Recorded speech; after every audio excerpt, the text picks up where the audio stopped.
तो आज हमारा टॉपिक है बेटा ट्रांसफॉर्मेशन। ट्रांसफॉर्मेशन का मतलब क्या होता है कि मान लीजिए ये अगर एक बैक्टीरिया है और इस बैक्टीरिया के सराउंडिंग में, ठीक है, सराउंडिंग किसी भी मीडियम में कल्चर हो रहा है, उस मीडियम में कुछ डीएनए के टुकड़े पड़े हैं, तो ये बैक्टीरिया क्या करेगा, उन डीएनए टुकड़े को अपने बॉडी के अंदर ले लेगा।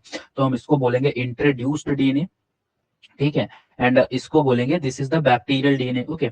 तो ये दोनों जैसे जैसे ही अंदर आएगा, ये क्या होगा, ये दोनों रिकॉम्बिनेट हो जाएंगे, यानी ये हो गया बैक्टीरियल डीएनए एंड ये क्या हो गया, जो बाहर से डीएनए आया है, ठीक है। इसी को बोलते हैं ट्रांसफॉर्मेशन। तो transformation takes place when a bacterium takes up DNA from medium in which it growing, ठीक है। जिस मीडियम पे वो ग्रो कर रहा है, उस मीडियम से वो क्या कर लेता है, डीएनए अपने अंदर ले लेता है, उसको क्या बोलते हैं, ट्रांसफॉर्मेशन लेते हैं। जैसे फॉर एग्जांपल डीएनए फ्रेगमेंट है। अब ये होता कैसे, अगर आपके दिमाग में मान लो ये मेरे पास दो बैक्टीरियाज हैं, ठीक है, एंड ये वाला बैक्टीरिया डेड हो गया, ठीक है। जैसे ये बैक्टीरिया डेड हो गया तो इसका डीएनए बाहर आ गया, है ना, और ये क्या करेगा, ये वाला जो दूसरा बैक्टीरिया है उस डीएनए को इनटेक कर लेगा, इसी को बोलते हैं ट्रांसफॉर्मेशन। तो आफ्टर द ट्रांसफॉर्मेशन रिकॉम्बिनेशन में occur introduce gene and bacterial genome. Bacterial जो इंट्रोड्यूस जीन है, यानी बाहर वाला जो जीन है जो अंदर गया है, और बैक्टीरियल क्रोमोसोम है, दोनों क्या कर लेंगे, रिकॉम्बिनेशन कर लेंगे। ये दोनों डीएनए के बीच में क्या होगा, रिकॉम्बिनेशन हो गया, ये हमारा क्या बन गया, एक रिकॉम्बिनेटेड डीएनए बन गया। इस प्रोसेस को बोलते हैं बेटा ट्रांसफॉर्मेशन। ओके। सो अब हम बात करते हैं डिस्कवरी ऑफ ट्रांसफॉर्मेशन। सबसे पहले यहाँ पे एक चार्ट दिया हुआ है मॉलिक्यूलर बायो का, कि कैसे कैसे डीएनए का डिस्कवरी हुई है। तो सबसे पहले न्यूक्लियस की डिस्कवरी हुई, रॉबर्ट ब्राउन ने करी। फिर फ्रेडरिक मिशर ने डीएनए की डिस्कवरी करी। फिर हिस्टोन आइसोलेटेड हुए, मेंडल का वर्क हुआ 900 में, सब आप लोग जानते हैं। 1928 में ग्रिफिथ का ट्रांसफॉर्मिंग प्रिंसिपल आया। बेटा ग्रिफिथ क्या थे, अगर यहाँ पे आप लोग देखोगे तो ग्रिफिथ का एक्सपेरिमेंट क्या था 1928 में। ग्रिफिथ न्यूमोनिया बीमारी पे डिस्कस, मतलब निमोनिया एक डिजीज होती थी, एंड निमोनिया डिजीज पे वो एक्सपेरिमेंट कर रहे थे, ठीक है।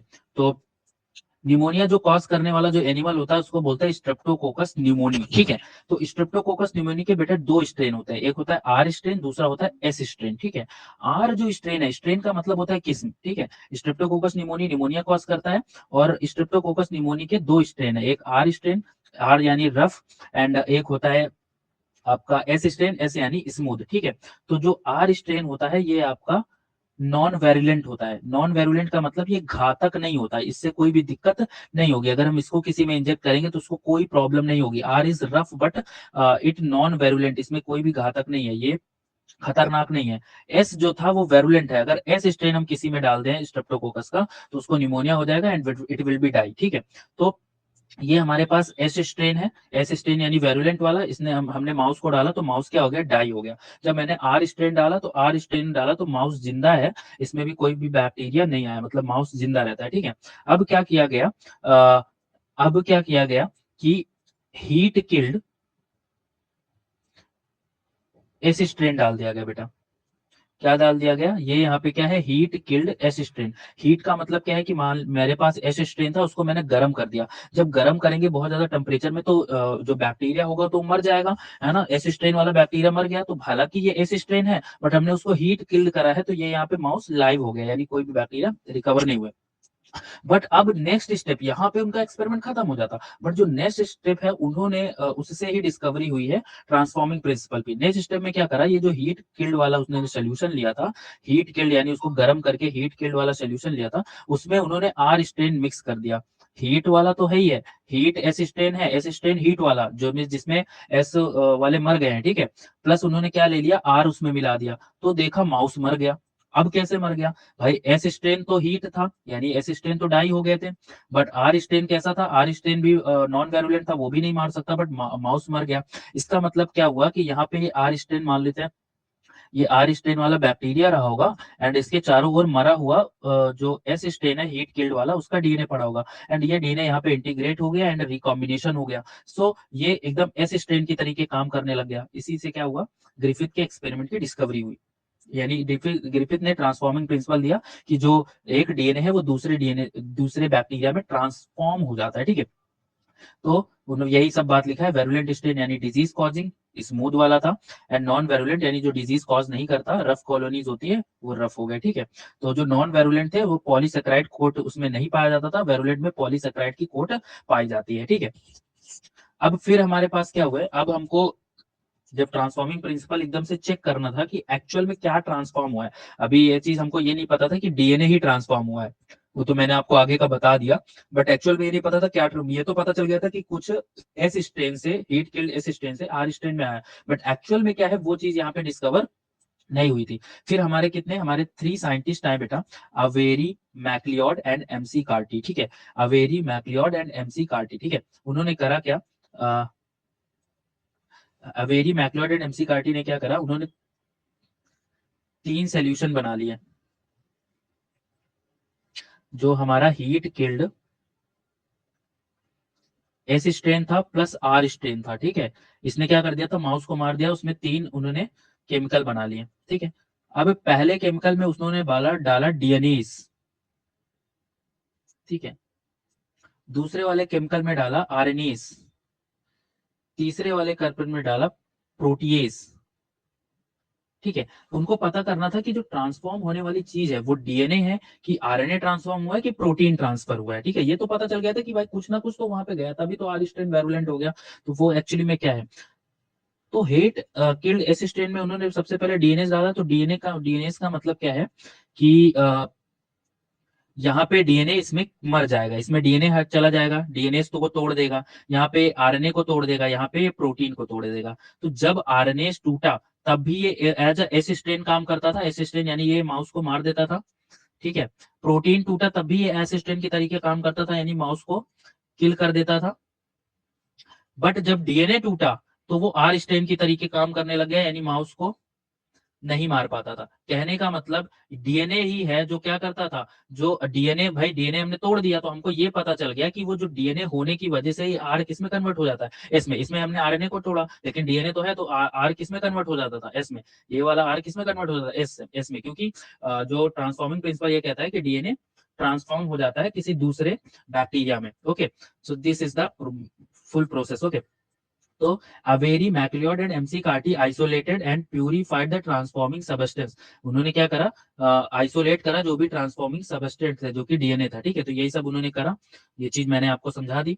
सो that it was DNA rather than RNA या प्रोटीन, ठीक है। वो उन्होंने बताया कि ये डीएनए है ना, आरएनए या प्रोटीन नहीं है, ठीक है। That was responsible for transformation in bacteria, तो बैक्टीरिया में ट्रांसफॉर्मेशन होता है वो डीएनए का होता है, ना कि आरएनए या प्रोटीन का। देयर वर्क जो है वो पब्लिश हुआ 1944 में, providing then complete evidence that the transforming principle and therefore genetic information resides in DNA। उन्होंने बोला कि हाँ ट्रांसफॉर्मिंग प्रिंसिपल होता है, उसका एविडेंस भी उन्होंने दे दिया, जो कि ग्रिफिथ ने एक्सपेरिमेंट करा था उसका एविडेंस भी क्लैरिफाई हो गया। एंड उन्होंने ये भी बोला कि जेनेटिक जो इन्फॉर्मेशन है वो डीएनए के अंदर ही होता है, यानी जैसे एस स्ट्रेन भाई वेरुलेंट होता है, तो यानी वो कैसे, किसकी वजह से, वो डीएनए की वजह से होता है, ये भी क्या हो गया, क्लैरिफाई हो गया कि वो वाला सेगमेंट ट्रांसफॉर्म हो जाता था एंड जाके रिकॉम्बिनेशन कर लेता था। ओके, समझ में आया। चलिए, तो अब ट्रांसफॉर्मेशन को थोड़ा और अच्छे से समझते हैं। सबसे पहले ट्रांसफॉर्मेशन कब होता है, ट्रांसफॉर्मेशन में occur naturally when dead bacteria break up. जब क्या मैंने बोला, ये हमारे पास एक बैक्टीरिया है, ये दूसरा बैक्टीरिया है जो कि डेड हो गया, दूसरा बैक्टीरिया था बट ये अब डेड हो गया तो उसके डीएनए यहाँ पे बाहर आ गए, ठीक है। तो ट्रांसफॉर्म में occur naturally when dead bacteria break up and release DNA fragment, और क्या करता है, डीएनए को रिलीज करता है into the environment which may be important route for genetic exchange for some bacteria. Some bacteria क्या करेंगे, उसको जेनेटिक जीन को एक्सचेंज कर लेंगे, यानी जेनेटिक एक्सचेंज करने का बढ़िया सा रूट है कि इसको एनवायरमेंट में छोड़ दो एंड बैक्टीरिया उसको ले लेगा। एक चीज समझो कि सारे के सारे सेल या सारे के सारे बैक्टीरिया डीएनए को नहीं ले सकते, डीएनए को वही बैक्टीरिया लेगा जो कि क्या होगा बेटा, कॉम्पिटेंट होगा। अगर किसी भी बैक्टीरिया के इन्वायरमेंट में डीएनए पड़ा हुआ है एंड वो उसको एक्सचेंज कर लेता है या फिर मतलब इंगल्फ कर लेता है, अंदर ले लेता है, तो यानी वो सेल कैसा है, कॉम्पिटेंट है। तो cells that take up DNA, ऐसा सेल जो डीएनए को टेक कर लेता है उसको क्या बोलते हैं हम लोग, कॉम्पिटेंट बोलते हैं।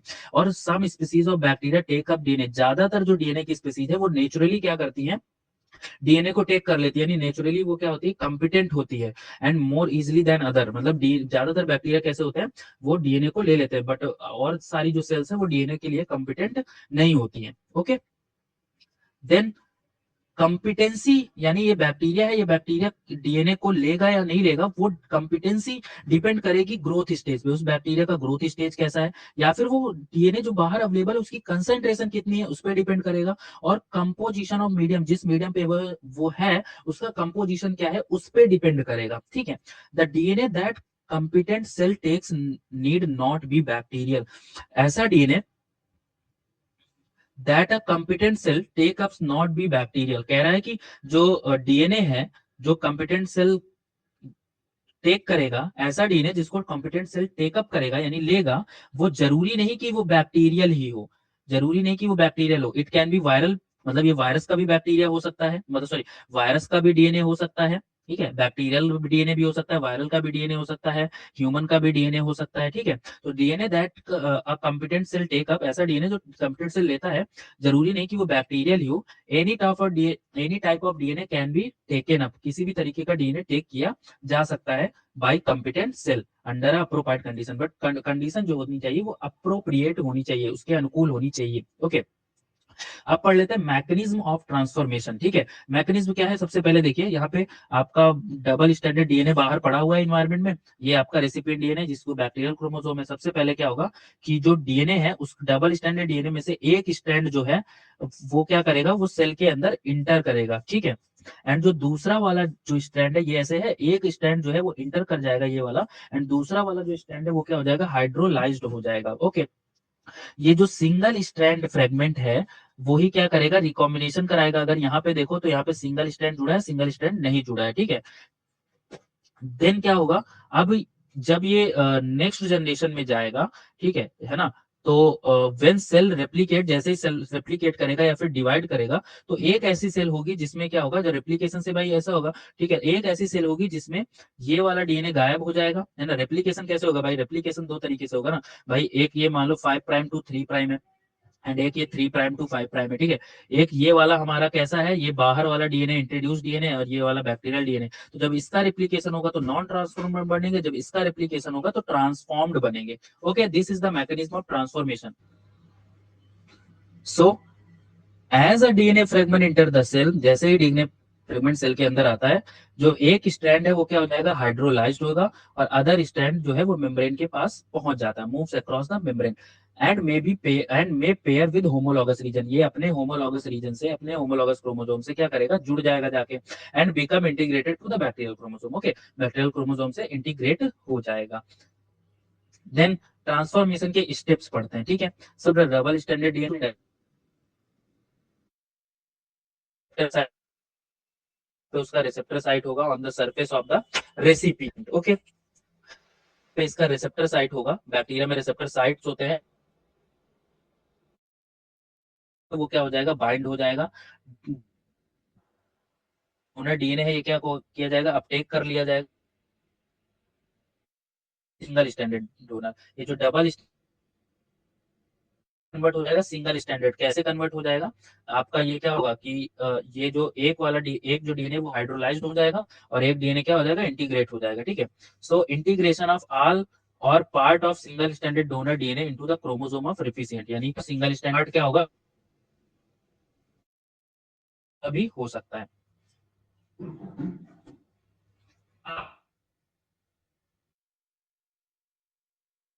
होगा अब, क्योंकि भाई कॉम्बिनेशन हो गया है, ये बैक्टीरियल क्रोमोसोम था, उसमें डोनर वाला डीएनए जुड़ गया है, तो रिकॉम्बिनेशन से अब जो फिनोटाइपिक एक्सप्रेशन है वो क्या हो जाएगा, चेंज हो जाएगा। जैसे कि हमारा आर स्ट्रेन वाला जो बैक्टीरिया था उसमें एस स्ट्रेन वाले डीएनए ऐड हो गए थे, तो अब वो क्या बन गया था, एस स्ट्रेन बन गया। तो वही बता रहा हूँ कि जो फिनोटाइपिक एक्सप्रेशन है, जो उसका फिनोटाइप है, तो अपीयरेंस है, वो क्या होगा, इंटीग्रेटेड डोनर जीन की वजह से रिकॉम्बिनेंट सेल बन जाएगा, यानी ट्रांसफॉर्म्ड सेल बनेगा। तो जो फिनोटाइपिक एक्सप्रेशन है वो भी क्या हो जाएगा, चेंज हो जाएगा। Phenotypic expression integrated donor gene के अकॉर्डिंग हो जाएगा, इसीलिए हम उसको क्या बोलेंगे, ट्रांसफॉर्म्ड सेल बोलेंगे, ठीक है। अब सुनिए, हमने बोला कि एक नेचुरल कॉम्पिटेंसी होती है, नेचुरली क्या होता है कि सेल क्या करते हैं, अब नेचुरली क्या करते हैं सेल, बट नहीं है, अगर सेल अपडेट नहीं कर रहा तो मतलब वो कॉम्पिटेंट नहीं है। तो लेबोरेटरी में ट्रांसफॉर्मेशन दूसरे तरीके से कराया जाता है, लैब में ट्रांसफॉर्मेशन दूसरा। तो उसके लिए जो प्रोसेस है बेटा, वो प्रोसेस है हीट सॉक मेथड, ठीक है। अगर मुझे किसी सेल को कॉम्पिटेंट बनाना है, तो जैसे फॉर एग्जांपल ये मेरे पास सेल है, ठीक है, इसे मुझे क्या बनाना है, कॉम्पिटेंट बनाना है, तो मैं क्या करूंगा, इसको चिल्ड CaCl2 दूंगा, ठीक है। एंड उसके बाद तुरंत मैं क्या कर दूंगा, हीट सॉक दे दूंगा। तो चिल्ड CaCl2 देते ही इसकी कुछ मेम्ब्रेन क्या हो जाएंगी, फट जाएंगी, और बाहर जो बैक्टीरियल डीएनए होगा वो क्या हो जाएगा, बाहर जो बैक्टीरियल डीएनए है वो अंदर आ जाएगा, ये देखो आ गया, तो हमने क्या करा, चिल्ड CaCl2 दिया एंड उसको तुरंत हमने हीट शॉक दे दिया, यानी इसको गर्म करा। ठंडे से गर्म करते हैं तो मेम्ब्रेन क्या हो जाती है, रैप्चर हो जाती है। या फिर हम क्या कर दें, इलेक्ट्रिक फील्ड दे दें, हम उसको क्या करें, थोड़ा सा इलेक्ट्रिक फील्ड दे दें, यानी इलेक्ट्रिक करंट दे दो, तो कुछ मेम्ब्रेन रैप्चर हो जाए और डीएनए अंदर आ जाए। ठीक है, तो इससे क्या होगा, बैक्टीरियल जो मेम्ब्रेन होती है वो पोरस हो जाएंगे एंड परमिएबल हो जाएंगे डीएनए अंदर आने से। ठीक है, the efficiency of transformation is also increased by using high concentration of DNA. अगर मुझे ट्रांसफॉर्मेशन की एफिशिएंसी बढ़ानी, यानी ज्यादा से ज्यादा ट्रांसफॉर्मेशन हो, तो मैं मीडियम में, इन्वायरमेंट में ज्यादा से ज्यादा यानी कंसंट्रेशन ऑफ डीएनए इंक्रीज कर दूंगा, तो भी ये काम हो जाएगा। तो अगर लैब में हमको किसी सेल को कंपिटेंट बनाना हो, तो सबसे पहले हम चिल्ड कैल्शियम क्लोराइड और उसके बाद हीट शॉक, या फिर आप इलेक्ट्रिक फील्ड दे सकते हो, है ना। और अगर हमको इफिशियंसी ट्रांसफॉर्मेशन की इंक्रीज करनी हो, तो हम कंसंट्रेशन ऑफ डीएनए को क्या कर देंगे, बढ़ा देंगे।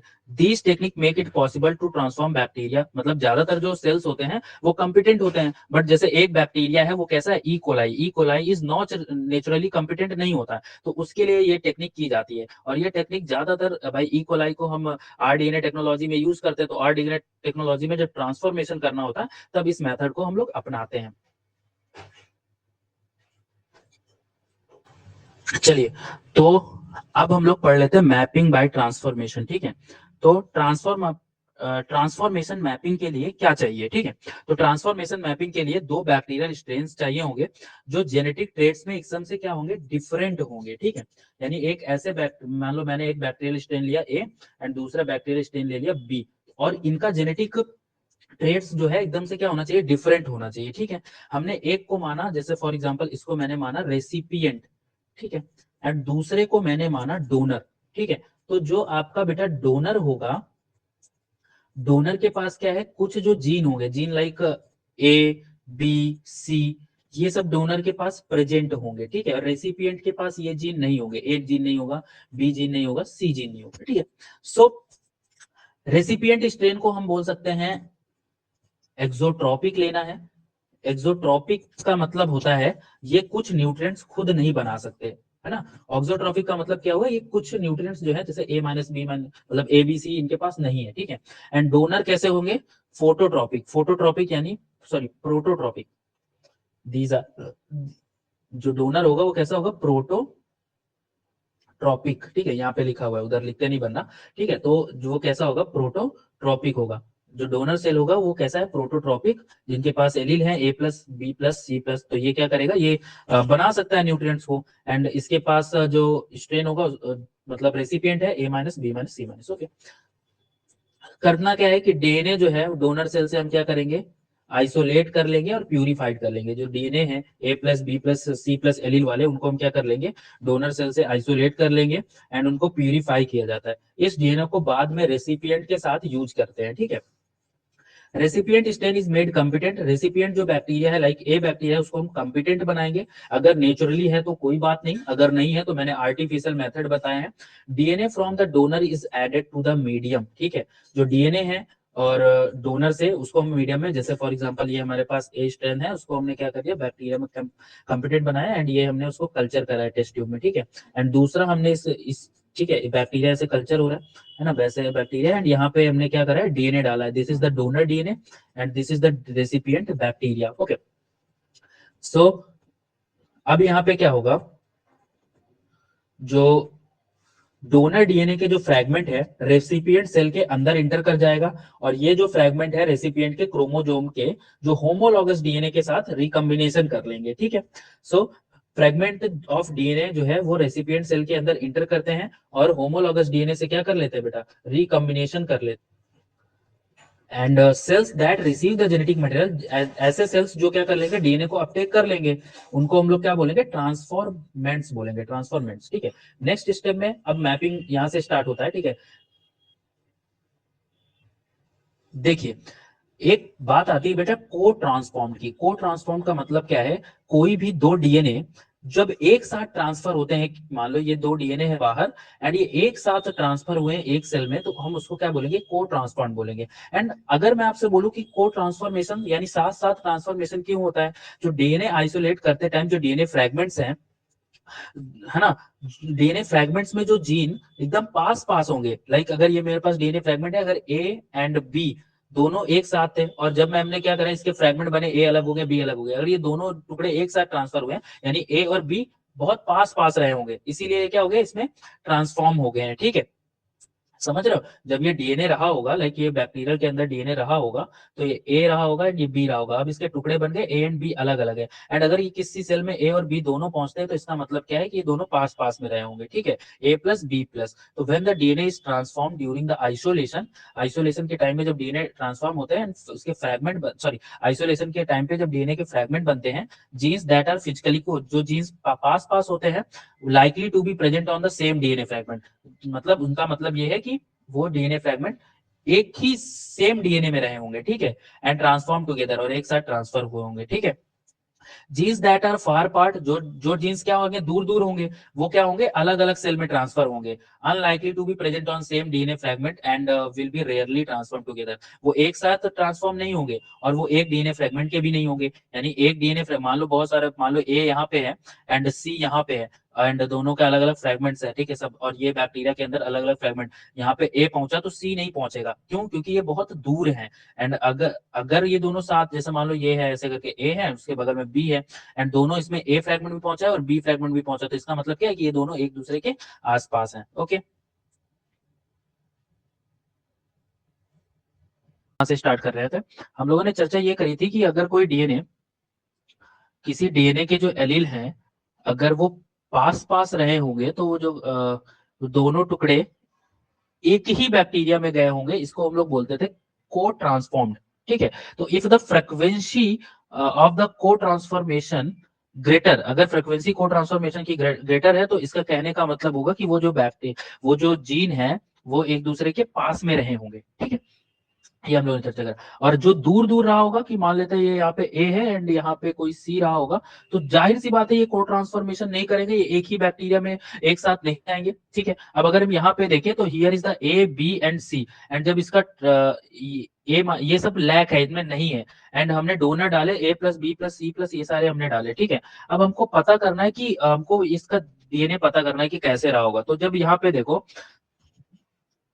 अगर हम यहाँ पे देखें, तो इसमें इस ट्रांसफॉर्मेंट्स में ए गया, ठीक है, तो यानी इसमें को ट्रांसफॉर्म नहीं हुआ, बी गया, को ट्रांसफॉर्म नहीं हुआ। ठीक है, इसमें अगर देखा जाए तो ए और बी दोनों गए, तो कहने का मतलब ए और बी क्या है, साथ में है, ए और बी साथ में। तो हमको ये आइडिया लगा कि ना, हमको हमने जीन मैपिंग कर ली ना, कि यानी ए के बगल में क्या है, बी है, इसी को बोलते हैं जीन मैपिंग। यहाँ पे को ट्रांसफॉर्म से ही क्या होता है, जीन मैपिंग होता है। इफ अ जीन्स ए और बी फ्रिक्वेंटली को ट्रांसफॉर्म, अगर ए और बी जीन बार बार को ट्रांसफॉर्म हो रहे हैं, बट जीन्स बी और सी एंड ए और सी आर रेयरली को, अगर बी और सी और ए और सी रेयरली को ट्रांसफॉर्म है, इसका मतलब जीन ए और बी क्या है, साथ में है। आ रहा है मेरी बात समझ में? इसमें देखो को ट्रांसफॉर्म में ए को ट्रांसफॉर्म नहीं हुआ, इसमें को ट्रांसफॉर्म नहीं हुआ, इसमें को ट्रांसफॉर्म हुआ, यानी ए और बी क्या है, पास में है। Okay, this is clear.